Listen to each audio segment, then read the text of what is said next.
Que hay 3 expresidentes que están involucrados, o por lo menos están enjuiciados, por diferentes casos, pero enjuiciados. El expresidente Carlos Mesa está en la sede de gobierno, en el set de Hola País, conversando con Ediluis Franco. Vamos a escuchar esta entrevista. Es la elección directa de los miembros de la Corte Suprema y del Tribunal Constitucional. Tenemos más de un año esta situación que es irregular e inconstitucional. Por supuesto que no confío, por supuesto que no creo en un mecanismo de alguien que con todo el poder controla el Ejecutivo, el Legislativo, el Judicial, me acusa y nombra a los jueces que me van a juzgar. Es inaceptable. Permítame que pueda cambiarle el tema, porque también usted ha sido consultado a propósito de lo que ha ocurrido o de este cambio de estrategia en torno a la reivindicación marítima. Entiendo que el ministro de Comunicación ha hecho públicamente además una invitación a expresidentes para que puedan sumarse a una sola posición frente a Chile. ¿Qué opina usted del fondo del asunto, de ir a un tribunal internacional? Primero, Luis, y creo que vale la pena mencionarlo al país, yo celebro, y lo he dicho públicamente, que el presidente Evo Morales recupere una política de Estado. Esto es muy importante porque vuelve a colocar a Bolivia en el escenario correcto para mostrarle al mundo que tenemos consistencia en lo que hacemos. ¿Cuál es la recuperación de ese escenario? La multilateralidad. El hecho de que el presidente Morales, con absoluto derecho, le dice a Chile: una de las opciones que nosotros vamos a tomar, porque es nuestra opción, precisamente es la multilateralidad y eventualmente, supongo, la trilateralidad. Es decir, colocar el tema del mar en el escenario de la comunidad internacional para mostrar que sí tenemos un problema pendiente con Chile y, algo muy importante, que no solamente es un tema entre Bolivia y Chile, sino que afecta a la integración latinoamericana. Segundo, el presidente ha vuelto a colocar la soberanía como el eje de la reivindicación. Es absurdo suponer que vamos a encontrar una solución definitiva con Chile con cosas intermedias, con te doy todo menos soberanía, o mira por este lado o por este otro. Si no hay soberanía no se puede discutir. Dicho lo cual, la opción que el presidente ha anunciado, la posibilidad de acudir a tribunales internacionales, es por supuesto un camino que el gobierno de Bolivia puede escoger y que se puede analizar como una de las posibilidades para ver si encontramos definitivamente en ese escenario una solución. Aquí hago un, digamos, paréntesis, o más bien me detengo un momento para decirle al gobierno que el camino que escoja tiene que ser meditado, los argumentos que presenten tienen que ser de una contundencia incontrastable y la lógica de esta ruta es una lógica que implica riesgos pero a la vez grandes posibilidades. Que el gobierno no dé un paso sin tener absoluta certeza de que ha cerrado todas las puntas, que no hay ninguna fisura. Y para ello tiene que trabajar con moderación, tiene que trabajar con serenidad, tiene que trabajar con perfil bajo. No es pertinente, como ha ocurrido, que alguna personalidad próxima al gobierno empiece a hacer declaraciones, a contar la historia de lo que el gobierno va a presentar, porque todavía me da la impresión, este es un proceso que está en desarrollo. Y finalmente, me parece bien, y celebro también, que el gobierno esté dispuesto a contar con todos los bolivianos que podamos contribuir, y si yo soy convocado a hacerlo, lo haré con muchísimo gusto. Está con nosotros también en Santa Cruz José Gary Áñez, que quiere participar haciéndole una pregunta a don Carlos Mesa. José Gary, buen día. Hola Ediluis, ¿cómo le va? Saludo a don Carlos Mesa desde Santa Cruz, un agrado saludarlo. Usted hablaba de esta política de Estado, que en realidad, más allá de que en un momento o en determinados momentos de la historia ha tenido más fuerza que otras el tema marítimo, pero es un sentir nacional, es decir, desde niños nos enseñan a que el mar nos pertenece por derecho y es un deber recuperarlo.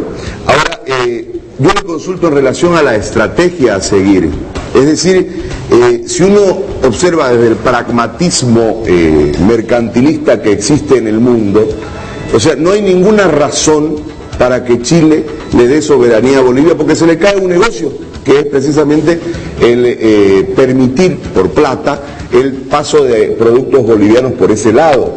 En consecuencia, ¿cuáles serían los puntos a seguir para desarrollar una estrategia ante los tribunales internacionales y obligar a Chile a la cesión? Una primera reflexión que me parece pertinente es el hecho de que los países tenemos intercambio comercial, pongámonos en el caso de Perú o en el caso de Brasil. No es necesariamente el que tú vendas o compres elementos fundamentales para tu exportación e importación, el que te cobren por ello, sino todo lo que representa ese movimiento económico. Nosotros tenemos además, a través del Tratado de 1904, el derecho de libre tránsito, que con sus más y sus menos es un elemento que diferencia lo que sería estrictamente un intercambio de carácter económico de si tú quieres pasar por Chile yo te cobro. No es tan simple como eso. Pero creo que lo fundamental es esto, y hay que verlo en la medida de cómo ha reaccionado Chile. Si a Chile verdaderamente no le preocupase el tema, no le importaría que Bolivia apele a la comunidad internacional y al multilateralismo. Pero en cuanto a Bolivia lo ha hecho, el presidente Morales dio un discurso, por cierto, muy moderado en su tono el 23 de marzo, Chile ha reaccionado de una manera muy dura, ha sobre reaccionado para mi gusto.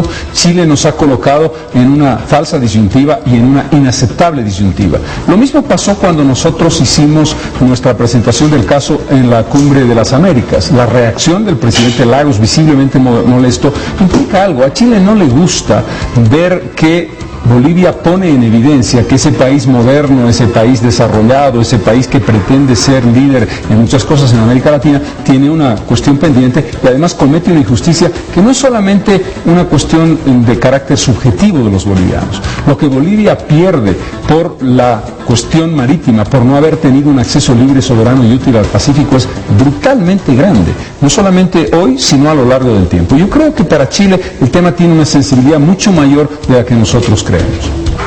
Debo hacerle una consulta relacionada a su proceso y relacionada a esta posición. Nosotros por la historia suya entendemos que conoce particularmente la historia por haber escrito sobre la historia de este país. Ahora yo le consulto, ¿tiene que ver su posición hoy de apoyo a esta política con el proceso que tiene en su contra de parte del gobierno?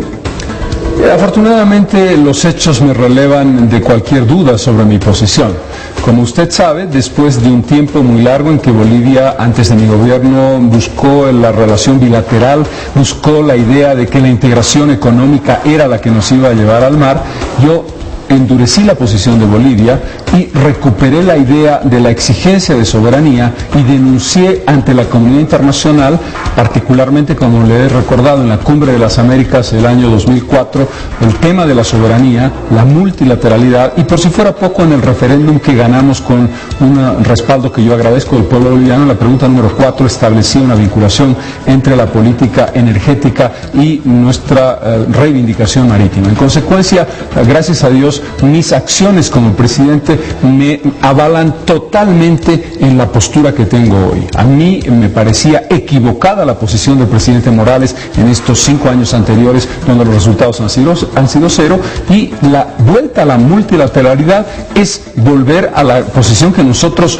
continuamos desde que en 1979 Bolivia tiene el gran éxito en la OEA. Así que afortunadamente no tengo ningún temor de que se confunda una cosa con la otra. Con juicio o sin juicio, mi posición sobre el tema del mar es inalterable y mi apoyo al gobierno del presidente Morales no tiene que ver con el gobierno, sino tiene que ver con una política de Estado.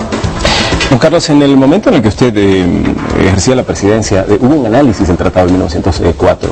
¿Existe consistencia jurídica como para demandar un cambio, otro tratado en función a lo que se firmó en esa época? La posición de Bolivia en el tema, y nosotros lo que nos tocó en realidad fue conmemorar una fecha bastante desgraciada como fue la firma del tratado. Se cumplieron 100 años cuando yo estaba en la presidencia. Implica sin duda alguna la posibilidad de la denuncia del tratado. Es un camino. Yo no quiero adelantar criterios porque me parece fundamental lo siguiente: si yo tuviera que hacer un análisis, me gustaría saber cuál es realmente la estrategia de fondo de Bolivia. Yo no puedo basarme en lo que han publicado los medios de comunicación. Es un tema complejo porque puede ser un camino de apuesta al todo o nada, y cuando uno hace una apuesta al todo o nada tiene que estar muy seguro de que el todo es una gran posibilidad. Si el nada fuese una posibilidad mayor que el todo, habría que pensarlo, pero yo no quiero hacer ningún juicio previo.